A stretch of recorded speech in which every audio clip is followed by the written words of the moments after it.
大家好，我係嚟自荃灣官立中學嘅學生崔兆訪。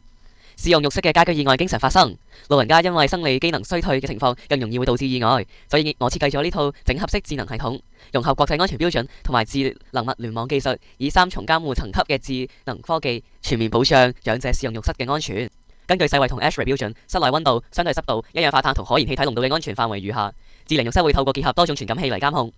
自動調節浴室環境到安全範圍，解決單一感測器嘅局限。智能浴室主動監護系統包括分處偵測、跌倒偵測、隨時間無活動警示同埋緊急呼救，仲加入語音控制開關燈功能。呢個係結構圖，呢個係紅外線遙控器、micro:bit 同埋手機警報提示嘅操作說明。呢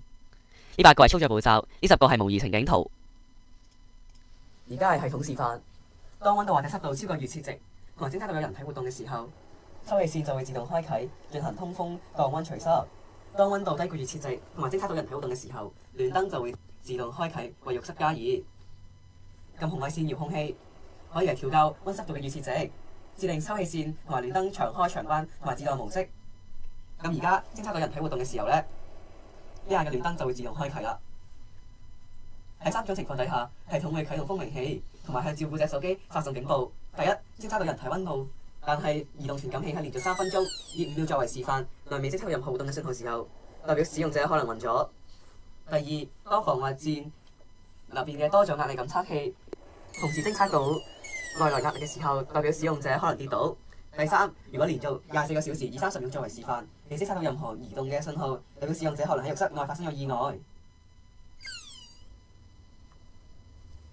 另外，當檢測到一氧化碳或者可燃氣體洩漏，伺服馬達就會強制開窗，並啟動風鳴器嚟去提醒浴室入邊嘅使用者，同時向照顧者手機發送警報。此外，訓練語音識別模組，一旦辨認到呼叫語句仔啊仔，救命，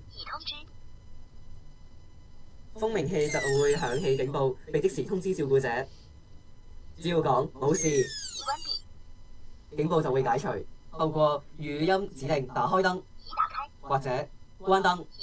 嚟控制，夜間使用更方便安全。系統示範完畢。智能浴室係科學同權威嘅結合，採用 micro:bit、IoT 同埋 Python 開發，有利於後續功能擴充。透過全面嘅3重監護層級同埋無需佩戴嘅設備，方便長者使用，將危機處理從被動回應轉到主動預防，解決事故後警報嘅不足。將來系統亦可以連結到其他救援平台，完善呼救機制。統一嘅監控平台可以降低不同嘅浴室事故風險，每預防一宗嚴重事故，能節省龐大嘅醫療支出，只需大約600蚊嘅成本，就可以大大減輕家庭照顧同埋社會醫療嘅成本。